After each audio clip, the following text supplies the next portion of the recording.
Selamat siang, perkenalkan nama saya Werawati Lumban Gaul. Saya sebagai moderator, izinkan kami untuk mempresentasikan hasil dari diskusi konvolu kami. Teman saya yang bernama Putri Adelia. Berikut sebagai pemaparannya. Sistem production dan human resource. Sistem production adalah suatu sistem yang mengatur dan mengelola proses produksi mulai dari bahan mentah hingga menjadi produk jadi yang siap dipasarkan. Sistem ini mencakup semua langkah yang diperlukan untuk bahan mentah menjadi barang atau jasa yang bernilai tambah bagi konsumen. Sedangkan SDM adalah proses mengelola karyawan dalam sebuah organisasi untuk mencapai tujuan organisasi.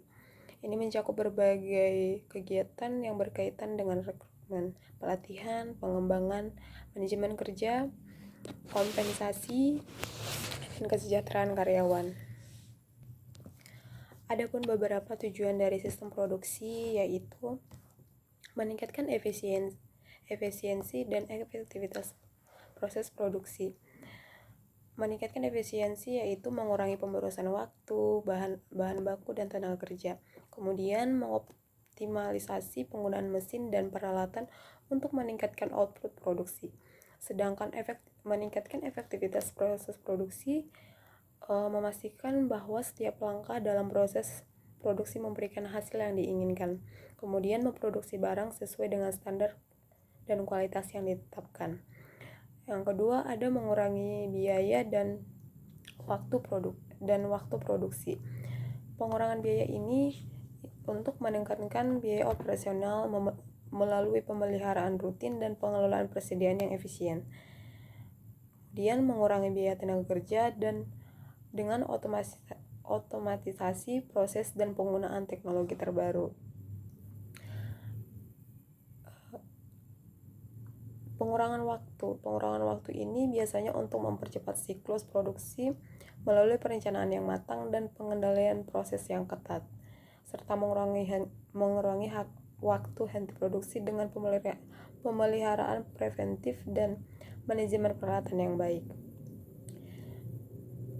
Nah, sedangkan tujuan dari manajemen sumber daya manusia yaitu memastikan ketersediaan tenaga kerja yang kompeten,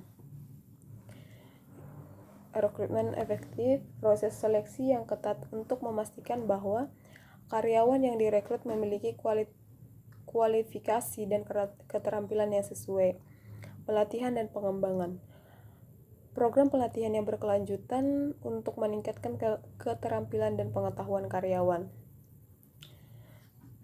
Tujuan yang kedua yaitu meningkatkan kepuasan dan produktivitas karyawan. Kepuasan karyawan yaitu menciptakan lingkungan kerja yang positif dan mendukung kesejahteraan karyawan.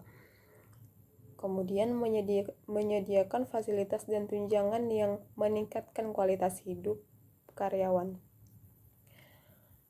Meningkatkan produktivitas.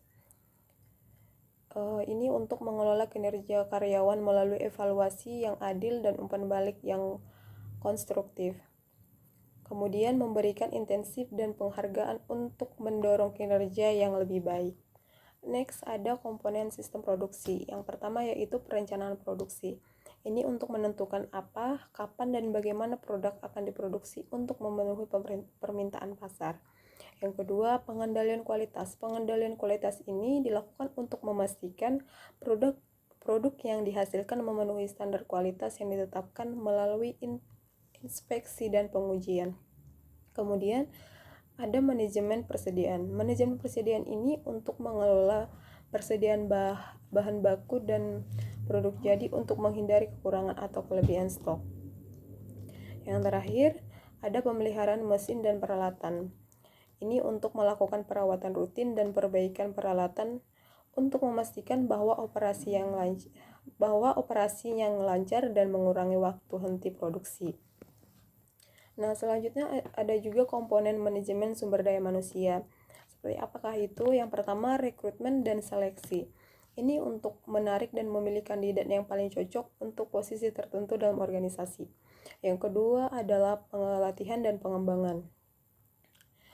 Pelatihan dan pengembangan ini memberikan pelatihan kepada karyawan baru dan meningkatkan keterampilan serta kemampuan karyawan yang sudah ada. Yang ketiga, ada manajemen kinerja.